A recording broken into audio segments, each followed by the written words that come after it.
एक दिन की बात थी। नंद बाबा यमुना में स्नान करने के लिए गए। जाना था प्रातः 4 बजे और उस दिन नंद बाबा को भ्रम हो गया और रात्रि के 2 बजे ही नंद बाबा ने समझ लिया कि 4 बज गए। कई बार ऐसा हो जाता है। पहले जब संसाधन घड़ियां नहीं थी तो पहले आदमी जल्दी सोता था। अब तो आदमी सो ही नहीं रहा 1-1 बजे तक। पहले ये नियम था कि भाई 6 बजे खा पी के और अपना रजाइयों को पकड़ो, 6-7 बजे खा पी के और भैया सो जाओ। गांव में आज भी आप देखो कि इस तरह से। अब आजकल हम लोग थोड़े चेंज हो गए, 1-1 बजे तक टकर टकर वो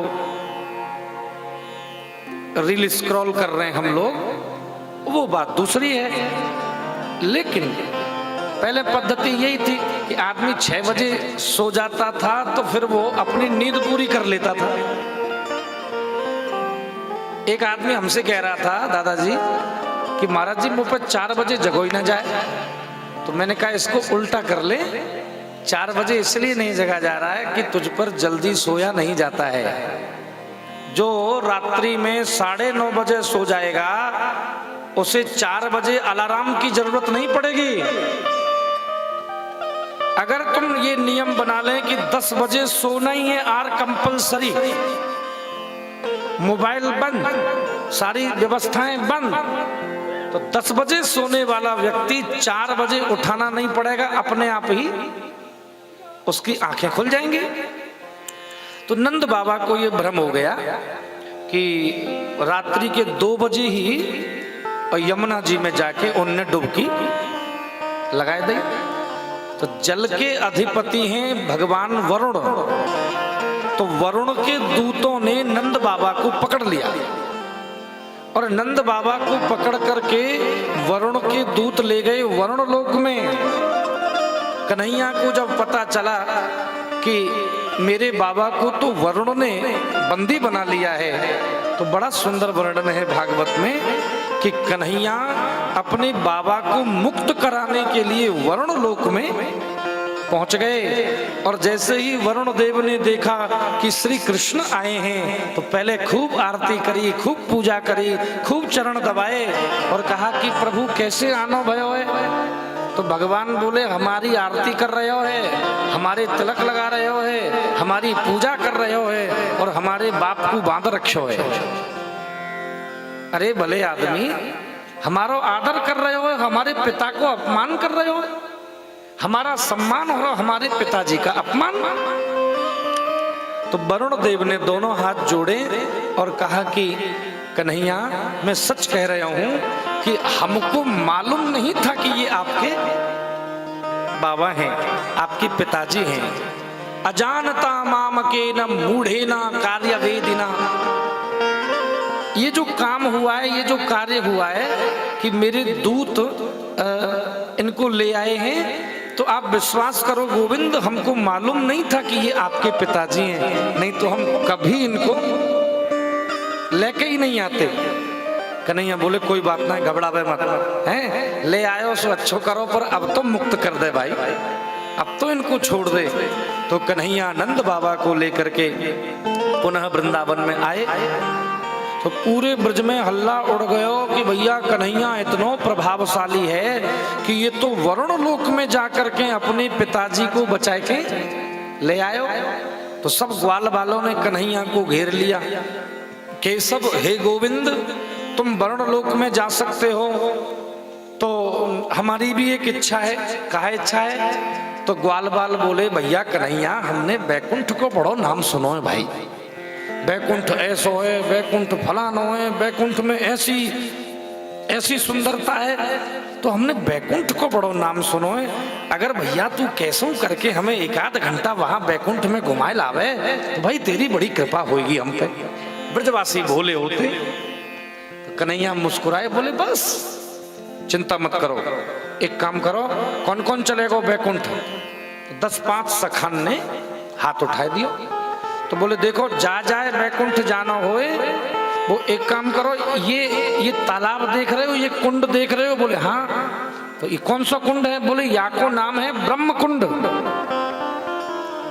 और या ब्रह्म कुंड को ये महत्व है कि या ब्रह्म कुंड में तुम नेक डुबकी लगा लीनो तो डुबकी लगाओगे ब्रह्म कुंड में और निकलोगे बैकुंठ में। तो सखान ने नेक डुबकी लगाई, सोई सबके सब ब्रजवासी पहुंच गए बैकुंठ। अच्छा, बैकुंठ का ये प्रोटोकॉल है कि बैकुंठ में आप बात नहीं कर सकते, आप बोल नहीं सकते, वहां आप चिल्ला नहीं सकते, चुपचाप वहां सिस्टम से रहना पड़ता है। वहां एकदम शांति, वहां जैसे जैसे आप अंदर जाएंगे शांति पाठ चल रहा है वहां।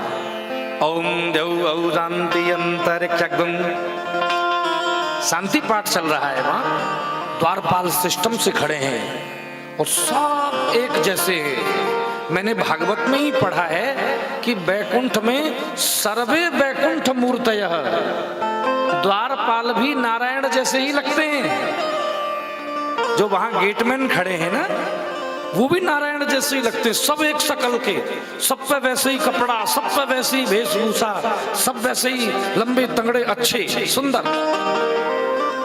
तो फिर किसी ने कहा कि जब सब नारायण जैसे लगते हैं तो पता कैसे चलती है कि ये नारायण है? जब सब नारायण जैसे लगते हैं तो फिर कैसे पहचान होती है कि ये नारायण है?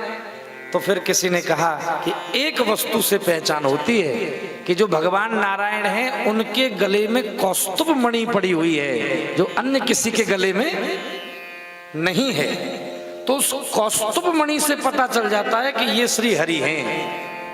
और दूसरी पहचान कि जो पद्मा है, महालक्ष्मी है, वो निरंतर नारायण के वहां चरण चापन कर रही हैं, निरंतर वहां चरण दबा रही हैं। तो ये ब्रजवासी वहां पहुंचे। और भैया सिकरोरी वारियो, ब्रजवासी जहां पहुंच जाए मुझे कह दो, मैं कहूंगा कि ब्रजवासी जहां पहुंच जाए जी चुप ना रह सके। हाँ, ब्रज को कोई बच्चा, कोई ब्रजवासी कहूं पहुंच जाए, चाहे कोई प्रधानमंत्री, कोई प्रोटोकॉल क्यों ना होए, जे चुप नहीं रहेगो भाई। इनने अपनो कोई हरकत करनो बैकुंठ में चालू कर दी और ले भैया और दे भैया और कहते आए और क्यों आए, बड़ो सुंदर है और बड़ो अच्छा है। सोई द्वारपालन ने ये डांट दिए कि चुप चुप। तो एक बोलो भैया जी का आफत है, यहां तो बोलन ना दे रहे। तो सखा बोलो भैया, अरे यहाँ ना बोल सके, ना गाए सके, ना नाच सके, ना रोई सके, तो याते बढ़िया या बैकुंठ थे बढ़िया तो हमारा वृंदावन ही चोख हो।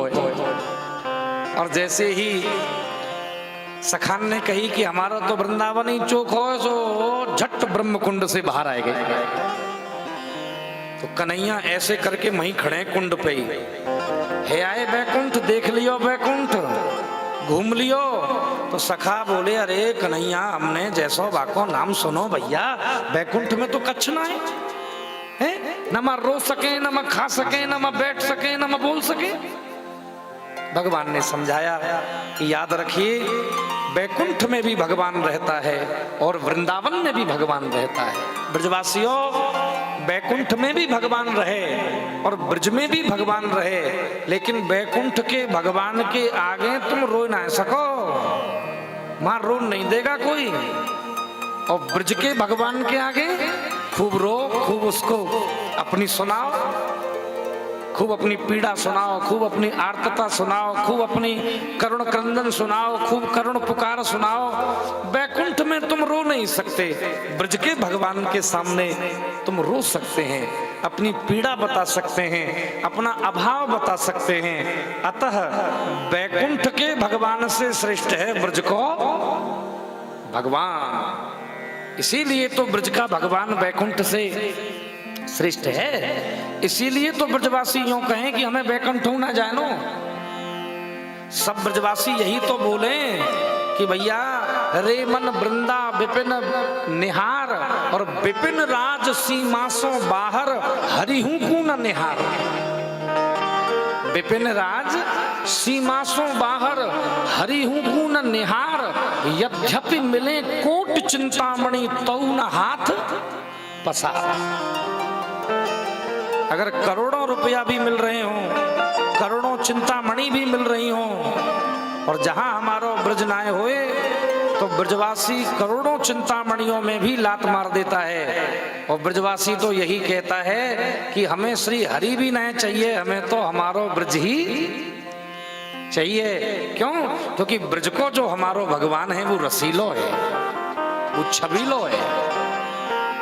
ब्रजवासियों अयोध्या के, अब तो चूंकि अयोध्या को भाई बढ़िया वो है गए हो, अब तो खूब नाम है गए, खूब प्रकाशित है रही है अयोध्या, बहुत बढ़िया बात है। लेकिन अब मैं ये कह रहा हूं कि भगवान राम को मानने वाले अयोध्या के रामानंदी संत तुम्हें ब्रज में हजारन मिल जाएंगे। कितने रामानंदी संत ऐसे हैं, आई आई बात आई, कितने ऐसे रामानंदी भजनानंदी संत हैं जो ब्रज में भजन कर रहे हैं। और भैया कोई बिरलो ही होएगो कृष्णानंदी, कन्हैया को मानवे वारो, 2 4 6 दिना 8 दिना 10 दिना की तो बात अलग है, लेकिन ब्रजवासिन को मन तो ब्रज में ही लगे भैया, और कहूं ना लगे। अब यूं 10-5 दिन हम भारत के हर जगह होके आ जाते हैं, वो बात अलग है, लेकिन ब्रजवासिन को तो जय जय ब्रज में ही मन लगो करे। तो इस तरह बड़ी सुंदर कथा भाई, और अपूर्व रस भाव से बंधुओं